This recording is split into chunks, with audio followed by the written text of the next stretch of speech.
Hello everyone, welcome to today's show. My name is George. Thank you so much for joining us here today. We got a good one for you. On today's show, Ruth Bader Ginsburg falls and breaks 3 ribs. The poor woman. And should, half the country really be dependent on the health of an 85-year-old woman? Their happiness be dependent on it? I shouldn't think so, and we'll talk about that and the way that fits in. Scott Walker loses. It's time for a newsflash dunk fest on one of the worst governors out there. Governor Rick Scott sues Florida counties and accuses unethical liberals of trying to steal his Senate seat. We'll take a look at the truth about that. Bernie Sanders does something dumb, and Tucker Carlson, he is in the news, and we'll talk about why and whether he should be to the extent that he is. That'll be on our last story. So yeah, just the day after the Republicans beefed up their majority in the Senate, and that was yesterday, this story happens. Supreme Court Justice Ruth Bader Ginsburg fell in her office and cracked 3 ribs, according to a statement by the Supreme Court's Public Information Office. She was admitted to the hospital. Ginsburg's an 85-year-old woman, and a lot of people don't really get to sense that 85, my grandmother's 85, but someone who is literally going to be one of the most powerful women in the world, holds a position that's super duper powerful and important in the lives of so many Americans. They should not need to fall. They should age limits on the Supreme Court. Please. At least if you want to make some reform, please just do age limits on the Supreme Court. Please just do have appointed terms, maybe a 10-year term or something. I think that's very, very fair. And let's demystify the Supreme Court, because our current process is just not working, and it's full of mysteriousness, oh, the Supreme Court, no one can trust it. No. It's getting ridiculous. The 85-year-old's ability or desire to do her job, and really what is the twilight of her life, is, in a word, insane. The reason for the insanity, as is so often in the case of our bad document, is a few words in a document that was written when people still thought the cure for the common cold was literally bloodletting. The judges, both of Supreme and inferior courts, shall hold their offices during good behavior, and shall at stated times receive for their services a compensation which shall not be diminished during their continuance in office. So yeah, I think that's from Constitution. Yeah, I think that's what it is.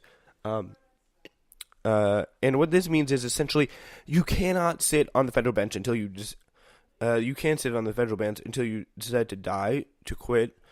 Until you don't decide that, but you do die, you decide to quit, so long as you can, so long as you don't do any crimes worthy of an impeachment, and then you can really rely on the Senate to do anything about it. Can you really? I mean, we don't know.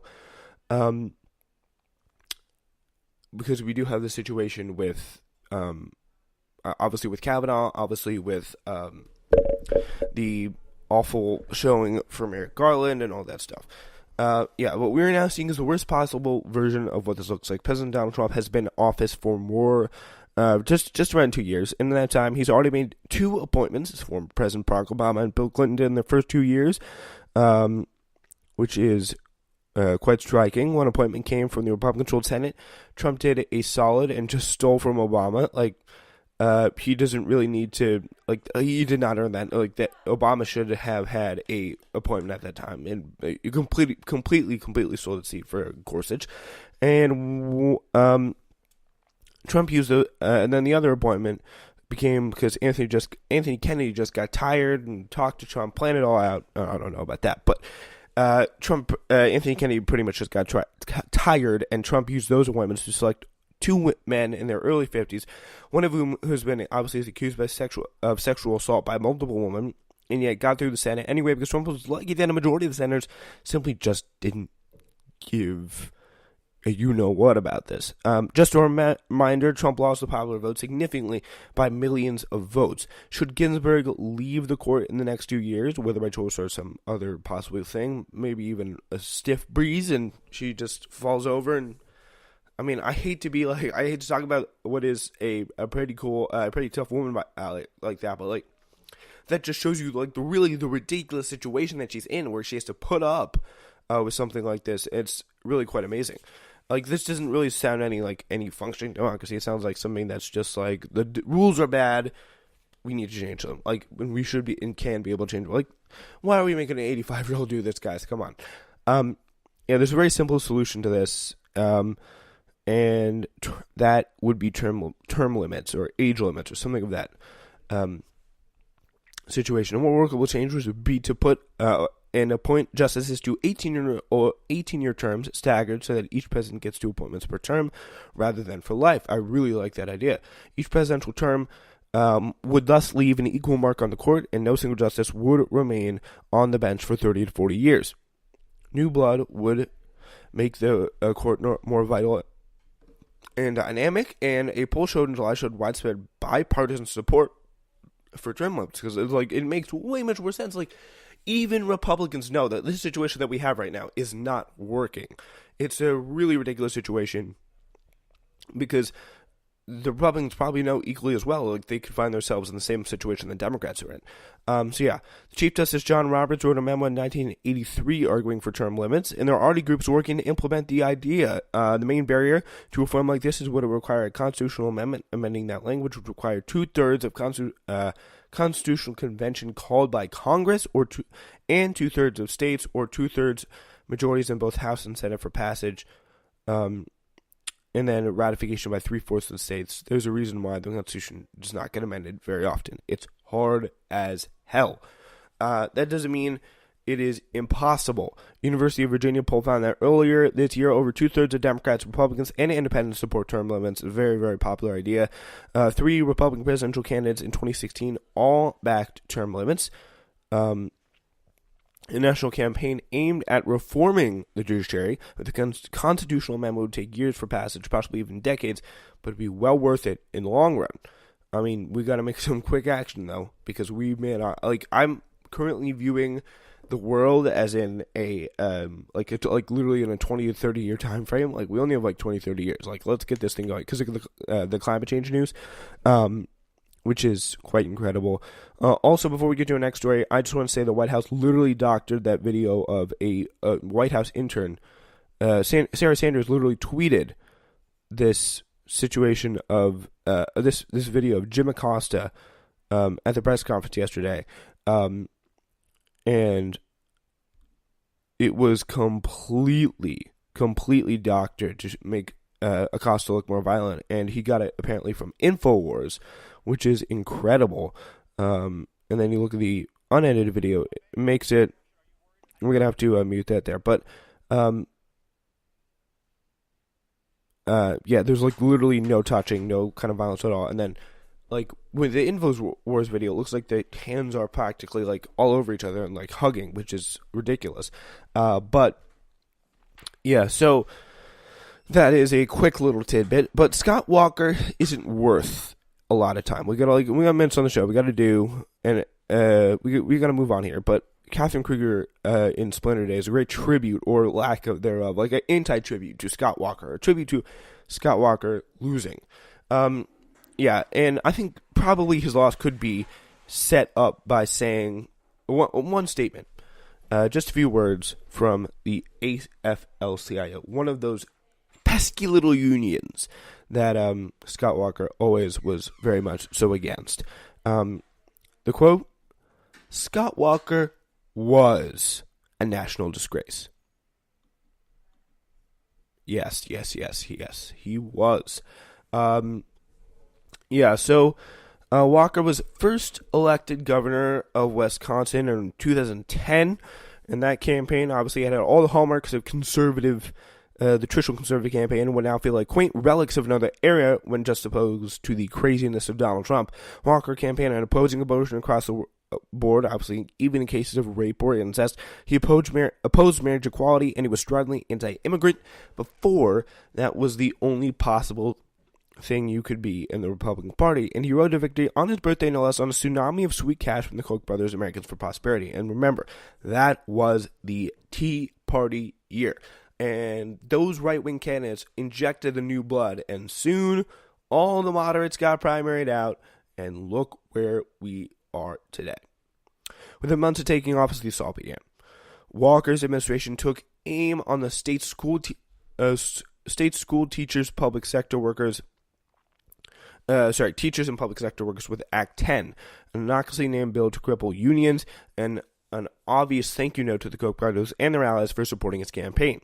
And by the way, when he's talking to no one, he picks up the David Koch brothers. He picks up those Koch calls, that's for sure. He might have been surprised to find out the public workers were not going to take Walker sticking his rodent snout where it didn't belong there in their pensions and healthcare plans quietly. Mass protests, which on some clear, cold Wisconsin Saturday soared into the tens of thousands, kicked off on Valentine's Day 2011, a cutesy ploy that did not foreshadow the long, ultimately unsuccessful fight ahead. Fast forward through the months, and it literally took off years of anyone who's following it. Like, it took years off their life, with people pretty much occupying the state capitol 24 hours a day.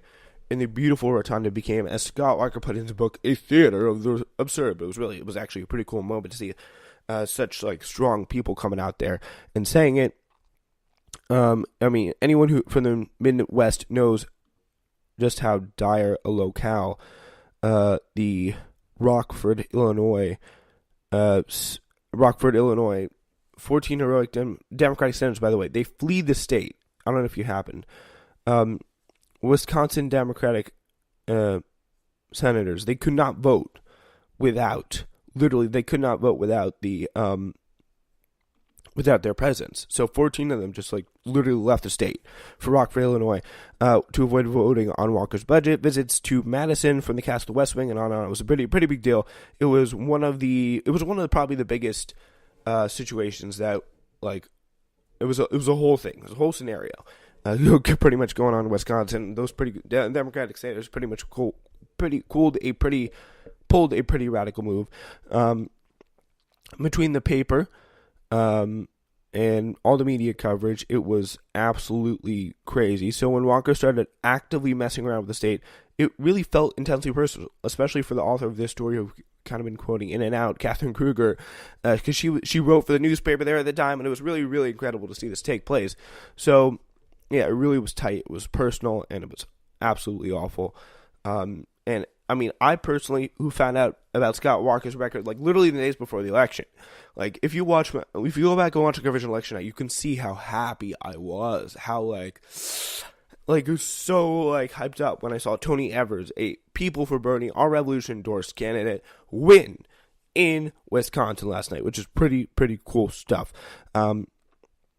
Yeah, so as the groundswell around an effort to call Scott Walker began, the sentiment felt universal inside the liberal Madison bubble. How could he possibly survive this? I thought, when everyone I know is signing the recall petitions. Things happen relatively quickly from there. Walker survived the recall election with the Kochs right there to bail him out yet again, at which point he seemed bulletproof. So local and national publications put out the word they wouldn't be hiring candidates who signed petition against Scott Walker. That was a little rough because she signed the thing against Scott Walker. But later, the state Supreme Court upheld the anti-union bill. Unions in the state have been decimated. This union bill that Scott Walker did, Act 10, which she eventually passed. Yeah, it was really, really rough to see this, which was really kind of awful stuff.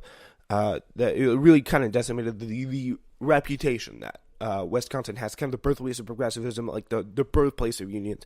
That was all destroyed by Scott Walker and some of his actions there.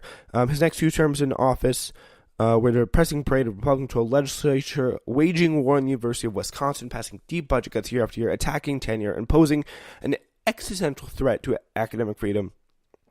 All told, the damage to what was once a world-class land grant research university is difficult to quantify and likely pretty impossible to repair. It's going to take a lot of years to get that back to where it once was, because when you attack things like that, it's going to be really tough. And let's say Tony Evers has a big